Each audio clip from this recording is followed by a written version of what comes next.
intro gives me goosebumps and just screams nostalgia every single time I see it. Every single time I see it, it just screams nostalgia. It just does. Gran Turismo 3, PlayStation 2 game, racing game, and overall this is what this is. Very popular game back in 2001. I'll be honest, this is pretty much Gran Turismo 2 in the cocaine binge. I'll be honest. I mean, this was the third installment in the Gran Turismo series. I'm not gonna lie, it did pretty well for its launch at the time, since it was PlayStation 2. But the question is, was Gran Turismo 3 really that much of a good game? So first I want to talk about it is the gameplay. The gameplay.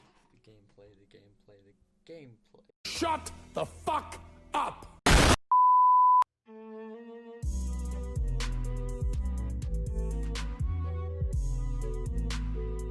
Now first we're going to talk about is the presentation of the gameplay. So the presentation in Gran Turismo 3 was absolutely outstanding in my eyes anyway. I think especially for its time anyway. And like I reckon, I think it still holds up into today's standards if I'm being honest. Well, what do you see when you're in the arcade mode? Well, the first thing you see, of course, are your classic options where you have single race, 2-player battle, free run, time trial, I.Link battle, stuff like that. But one thing that really impresses me about the presentation of that mode is the way you see like cars that are moving in the background as like with the visuals and stuff. I feel like that's like pretty outstanding, and it kind of makes it inspirational in a way. I don't know why. I mean, basically, I've never really been someone who's big into racing. Like, I know motorsport just wasn't, my thing. But I was really appreciated of the design of the main menu. If there's one thing I'm a bitch about when it comes to gameplay, is user interface. Now, if you don't know what user interface is, it's basically the details you see on your screen. So for example, in this clip, we have the position that you're in, like during the race. And then underneath that, we have the picture of the map, showcasing where you and your opponents are on the map. On the top right, you have the number of laps you've done and need to finish. And underneath that, you have like the timings of your best lap, your last lap, and your current lap. And then sometimes, depending which camera view you like to play in. I usually prefer to play, and it's kind of third person. It's hard to describe really. I mean personally, I prefer that view of the camera more than this version. Yeah, it's just one thing. A video game is really important, and a lot of modern games nowadays really need to learn from these old games, which was user interface. And the reason why I love this user interface is because it looks so simple and fresh. Like, I know it doesn't look like too confusing. There's not like too many details on screen. Like, I know what's happening, and I like the colours that go with it as well. I don't know what it is about the colours. Like, it doesn't look like overcomplicated or just generic. I mean, that's the one thing I can really not get into a few modern games nowadays. And then audio design. I think that they got it on spot on, absolutely spot on with this game. Audio design was absolutely fantastic. It's the sound of the cars. It's a bit like back in World at War, where you just love the sounds of the guns. Like, there wasn't like a single weapon where it felt like a bit off, like compared to the other Call of Duty games. Anyways, we're not going to talk about Call of Duty. This is Gran Turismo 3 we're talking about. And the sound design they did with this game was absolutely incredible. Like, I feel like every sound was just spot on, like absolutely spot on. The sound of the engines like in these cars, it's just enough to fascinate me throughout the whole race. First thing I love when I'm popping this game in is just the main menu of the arcade mode. I feel it's fascinating. I love the music behind it. I don't know why. I feel like it gets like you pumped up like for a race. I feel like arcade mode was something at the time that it was like the main focus. I mean, I feel like Gran Turismo mode was like an afterthought. I think anyway, in my eyes anyway. First thing I want to talk about for that game mode was the map design. Oh yes! I mean, it has some iconic maps like Midfield, Laguna Seca, Tahiti Circuit, Costa d'Azur. If you finished all the races in first, I'm pretty sure you'd get the map Complex String.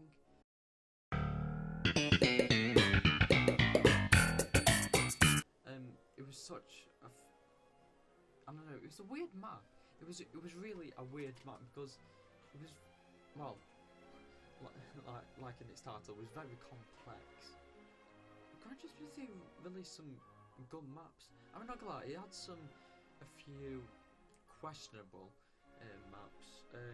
So some of the maps were a bit questionable, like Special Stage Route 11.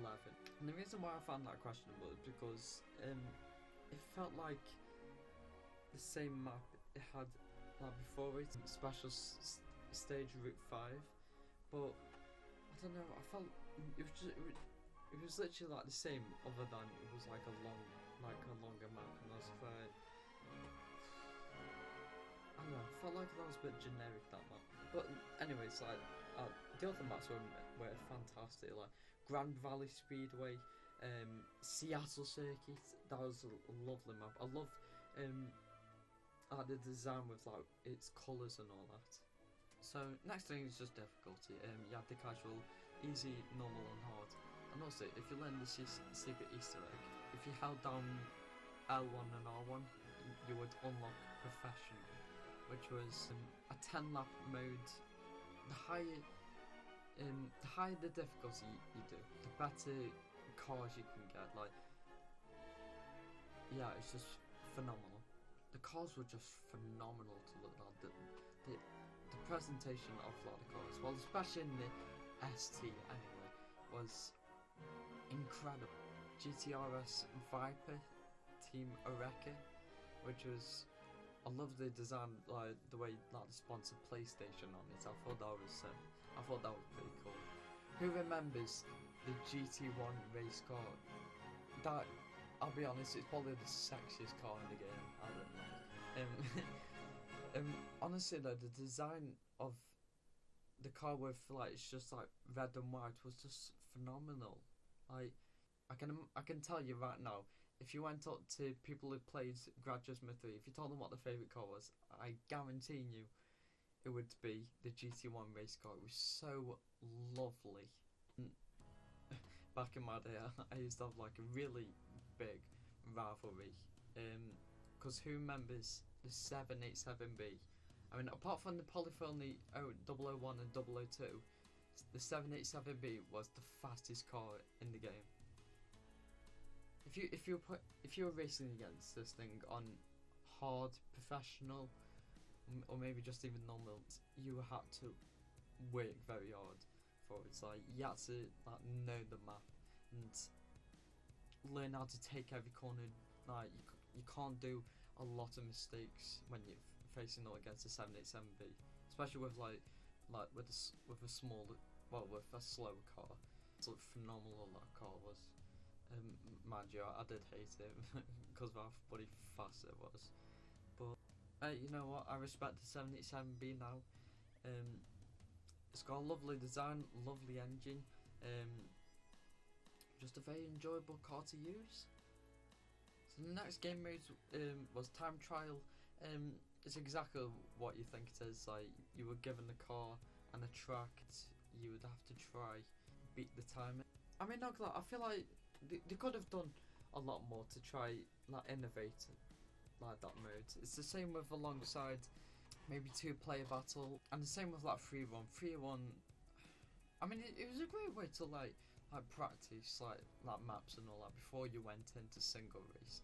But I don't know. I feel like everyone's just like going to into a race straight away. I don't think that really bothered too much with the practice mode, unless if they did something innovative with it. And I feel like they could have done something with time trial, like maybe if if they beat the time trial, it could be they could get given 100,000 like credits like for their Gran Turismo mode. That'd be pretty cool. And maybe there could be like a secret prize card they could get given. Maybe they would give like a specific time to win like a really nice car.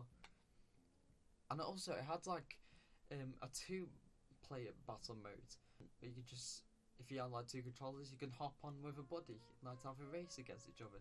I'd honestly wish this was on the PlayStation 3. Oh, this would have been so incredible, just having so many people to race against like while at the ice. You could hold like a tournament. And I really wish the PlayStation 2 had like be able to hold more than 2 controllers. That'd be fantastic.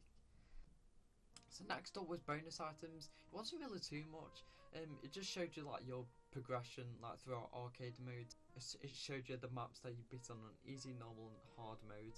And if you managed to 100% on arcade mode, you get given like the 2 like endings, like 2 movies. It was pretty satisfying, but it wasn't really too much. Like it wasn't something you go crazy about. Now, since I was born in 2002 and this game came out in 2001, I didn't really get to experience I.Link battle. From what I looked into, it was like, I think it was like an online mode where you could play against other races. So what have I got to say for the soundtrack? I love it, and I think it's got some really nice songs that you can listen to while racing. Obviously I can't show you it because of copyright reasons, but I'm going to try and see if I can link every single song in the description below.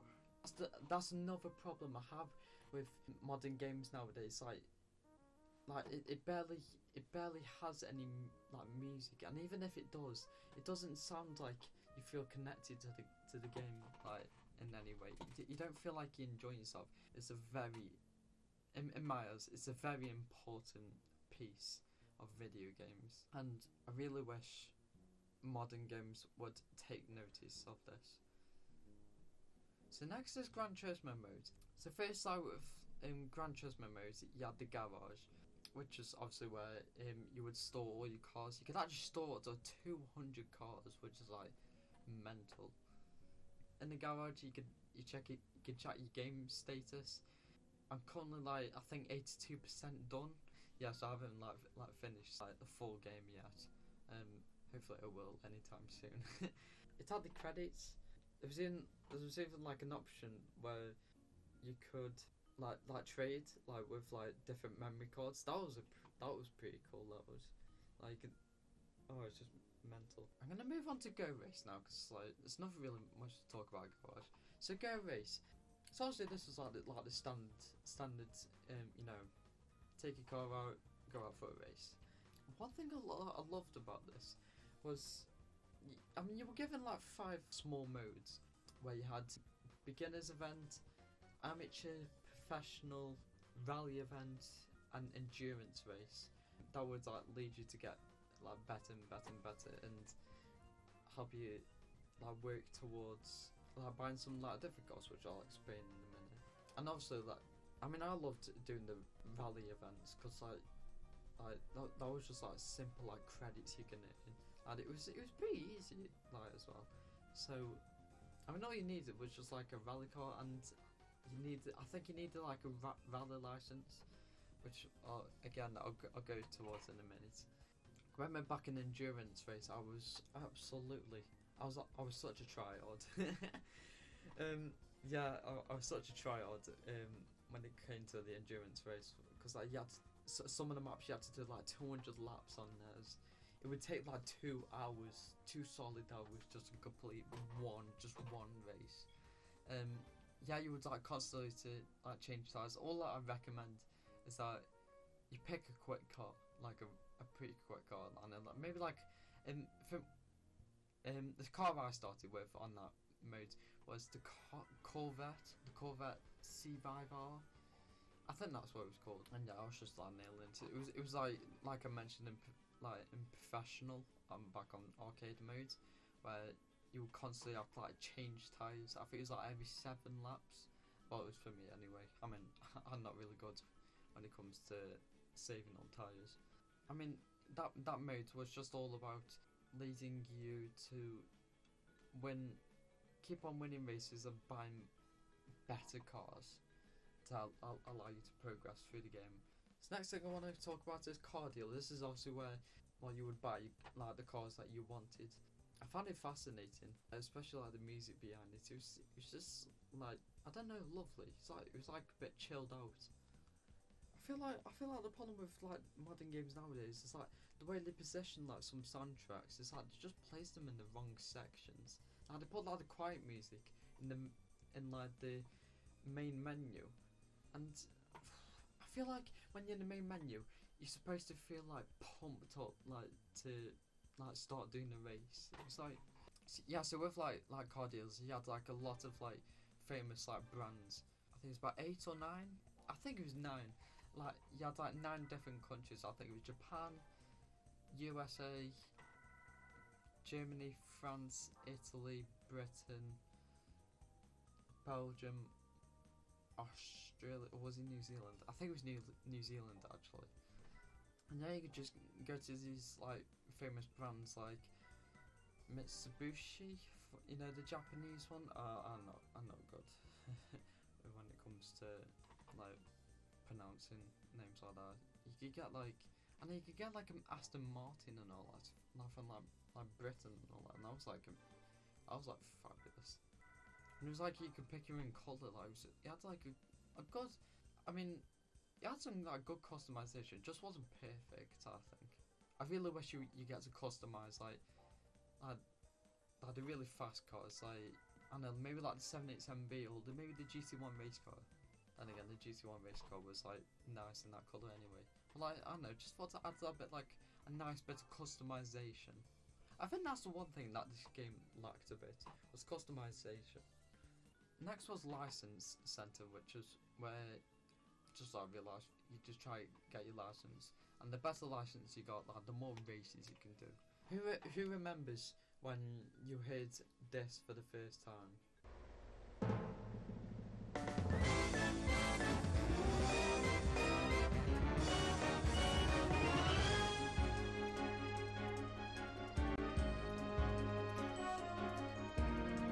Yeah, it was absolute.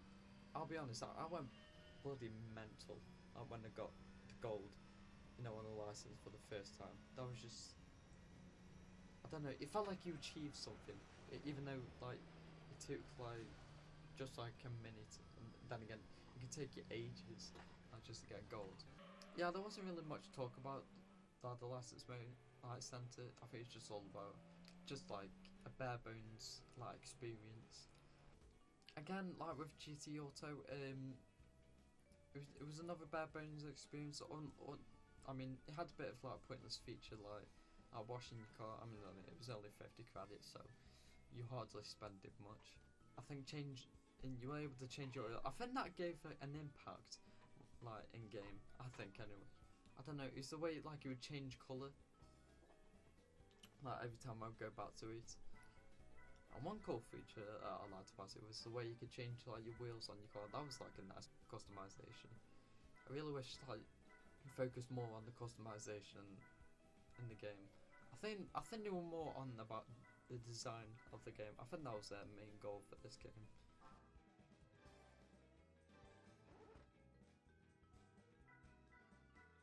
And the next bit was the tune shop, which is actually like pretty good, because you will able to upgrade your car to make it even better, even faster, make it even go like a longer distance, like at a certain speed. Like, yeah, it was just crazy. I can remember like back in the settings where you can make your GT1 race car just go like 2,000 miles per hour, which is like absolutely insane. Like I can remember when they did that on one of the races just so we can get a 787B on the test course. You would usually do this on the test course as well. And then machine test, that wasn't really much. You were just given like, you were just like testing out like your speeds like with like your best cars. And it wasn't really much. Like all you had was like 400 meters, 1,000 meters, and then around the track kind of like records. It was just, I think it was more like to test like speeds on like cars and all that.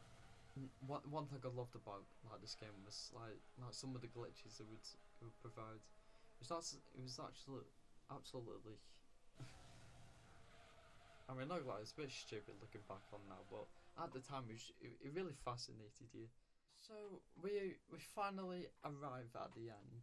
So Gran Turismo 3, a really stood out gameplay, a nice arcade mode that provided some replay value alongside Gran Turismo mode that had a lot of replay value. Lack of customization, a bit of like pointless like features that was put into the game for no reason, like the GT Auto like feature, the free run, time trial, like a bit of like lack of innovation maybe, like on some like features like I mean like there was like a lot of innovation this game had. But besides all that, Gran Turismo 3 was an amazing game, and it's still a game I can go back and play, which is why it's my second all-time favourite video game behind The Godfather on the PlayStation 2. Gran Turismo 3 was just a phenomenal game, and it's definitely a video game I recommend all racing fans to play. There'll be some like features where they could have done better on that. I don't think any game is perfect. Like talking from like a critic's point of view, I don't think any game is. But it's up to them to make it as perfect as they can. And that is why to me Gran Turismo 3 is the gem of all races.